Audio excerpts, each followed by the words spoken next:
If a man is a gentleman, he knows quite enough. And if he's not a gentleman, whatever he knows is bad for him. You've got on your side the most wonderful thing in the world, youth. There's nothing like youth. The middle-aged are mortgaged to life, the older in life's lumber room. But youth is the lord of life. Youth has a kingdom waiting for it. Everyone is born a king, and most people die in exile like most kings.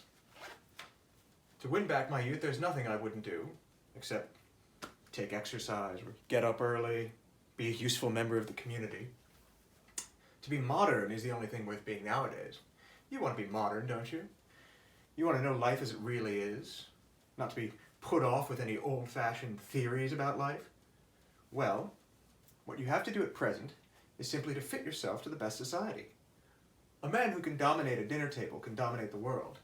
The future belongs to the dandy. It is the exquisites who are going to rule. People nowadays are so absolutely superficial that they don't understand the philosophy of the superficial. By the way, you should learn how to tie a tie. Sentiment is all very well for the buttonhole, but the essential thing for a necktie is style. Well-tied ties is the first serious step in life. Talk to every woman as if you loved her, and to every man as if he bored you, and you'll have the reputation of possessing the perfect social tact. To get into the best society nowadays, one has either to feed people, amuse people, or shock people. To be in society is merely a bore.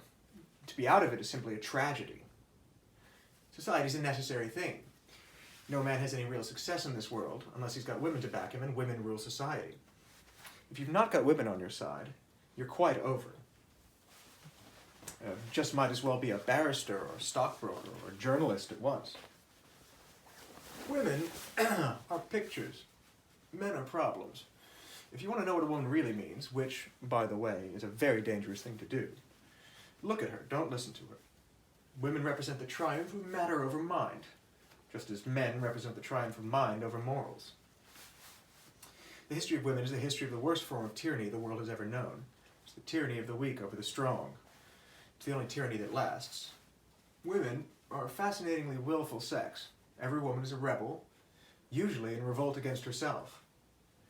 Men marry because they're tired, women because they're curious. Both are disappointed. The happiness of a married man depends on the people he has not married. One should always be in love. That's the reason one should never marry. When one is in love, one begins by deceiving oneself, and one ends by deceiving others. That is what the world calls romance. But a really grand passion is comparatively rare nowadays. It is the privilege of people who have nothing to do. And now, you are going into a perfectly new life with me. And I want you to know how to live. For the world has been made by fools, that wise men should live in it.